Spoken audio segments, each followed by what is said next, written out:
nagkasakit po ako, huminto na po ako sa school. Kasi po, nahihirapan po ako noon. Nahilo po, tapos nagsusuka po. Saka sumasakit po yung ulo ko po. Noong January 22 po, namin meron siyang brain tumor. Pina-CT scan po namin siya sa MRI na ang sabi po doon ang sakit niya craniopharyngioma. Saka mapayat po siya noon. Nakahiga po siya, di siya nakakalakad, nagsusuka, sumasakit yung ulo. 3 months, ganun. Hindi po siya masyadong nakakapaglakad, saka nakakabasa, yung ganun. Nahuhuli siya ron sa mga ng teacher niya. Ang sabi po ng doktor sa amin, ang gusto po nila, operahan siya. I-open yung ulo, tapos kukuha lang po ng tapos lalagyan ng tubo yung ulo niya. Kasi daw po, yung tumor niya may tubig. Doon daw po i-drain yung sa tubo sa ulo. Kaya po hindi naman po ako pumayag.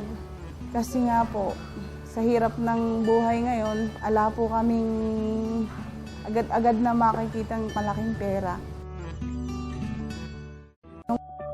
Nung pong may nakapagsabi sa amin na uminom daw po kami ng Kings. Hinanap po namin yung dealer ng Kings na yon. Nakabili po kami ng isa lang po muna.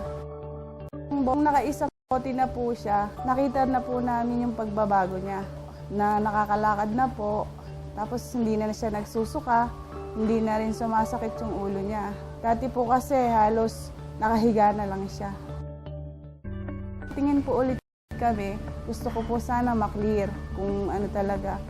Nagtataka nga po yung doktor kung bakit daw ganito na yung itsura niya ngayon. Ngayon po, active na po siya ulit. Ngayon, mag-i-school na po siya ulit. Napakaganda ng improvement na yon.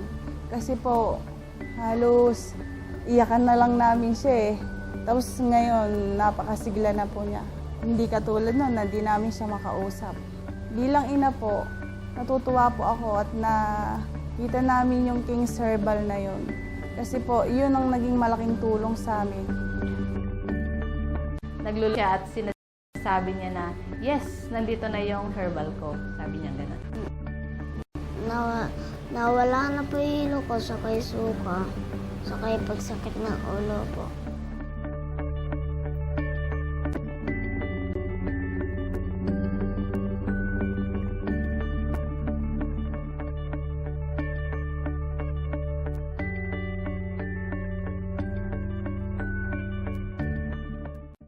Minabuti ko po sapagkat kung pupunta pa kayo sa main office, napakalayo. Kaya naglagay po kami yung pong cell number na nakalathala sa ilalim ng screen na ito. Pwede po kayong makipag-ugnayan at ito po ay sinasabi ko at pinatotohanan. Ito po ay authorized distributor ng Abanyong Lingkod mula pa noon at magpakailan pa man.